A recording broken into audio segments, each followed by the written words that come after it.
ఉదయగిరి నియోజకవర్గ ప్రజలందరికీ నా నమస్కారాలు.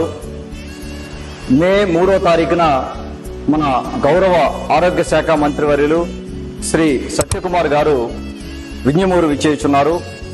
వారు మన వింజమూరులో ఉన్న సిహెచ్సి గవర్నమెంట్ హాస్పిటల్ సిహెచ్సి సెంటర్లో ఉన్న డయాలసిస్ సెంటర్ని ప్రారంభోత్సవానికి రాబోతున్నారు. మనం వింజమూరు మండలం అని కాదు, మిగతా మండలాల్లో కూడా ఉదయగిరి నియోజకవర్గంలో డయాలసిస్ పేషెంట్లు ఎక్కువ ఉన్నారు. మనకు కొంత ఫ్లోరైడ్ బెల్ట్ ఉంది, అలాగే ఈ salt water, over usage of medication, drugs, pain killers, drugs ఎక్కువ వాడినందువల్ల చాలా మంది మనకు డయాలసిస్ పేషెంట్లు ఎక్కువ ఉన్నారు. వారు అటు ఆత్మకూరు హాస్పిటల్కి కానీ, లేదంటే ఇటు కావలికి కానీ, లేదంటే నెల్లూరుకి కానీ వెళ్ళి డయాలసిస్ చేసుకునే పరిస్థితి. ఇంతకు ముందు గత 5 సంవత్సరాలుగా చాలా నరకయాతన పడ్డారు వాళ్ళు. ఈ రోడ్లు బాగాలేక రోడ్లలో వెళ్ళి అక్కడ చూపెట్టుకోలేని పరిస్థితి. మన గవర్నమెంట్ మనం అధికారంలో రాగానే నేను అసెంబ్లీలో కూడా ప్రస్తావించడం జరిగింది. గౌరవ మన ఆరోగ్య శాఖ మంత్రిని రిక్వెస్ట్ చేయడం జరిగింది, మాకు ఇమీడియట్ గా ఒక డయాలసిస్ సెంటర్ అన్న పెట్టాల్సిన అవసరం ఉందని చెప్పి.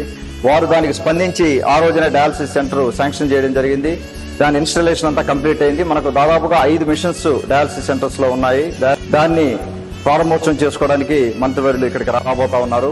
ఈ కార్యక్రమాన్ని మనం అందరం కూడా విజయవంతం చేసుకోవాలి. తెలుగుదేశం పార్టీ కార్యకర్తలు, నాయకులు, బీజేపీ పార్టీ కార్యకర్తలు, నాయకులు, అలాగే జనసేన కార్యకర్తలు, నాయకులు, ఆడపడుచులు, ఉదయగిరి నియోజకవర్గంలో ఉన్న ప్రజలందరూ కూడా వచ్చి ఈ కార్యక్రమాన్ని విజయవంతం చేసుకోవాల్సిందిగా మనవి చేసుకుంటా ఉన్నాను. కాకర్ల సురేష్, ఉదయగిరి నియోజకవర్గం.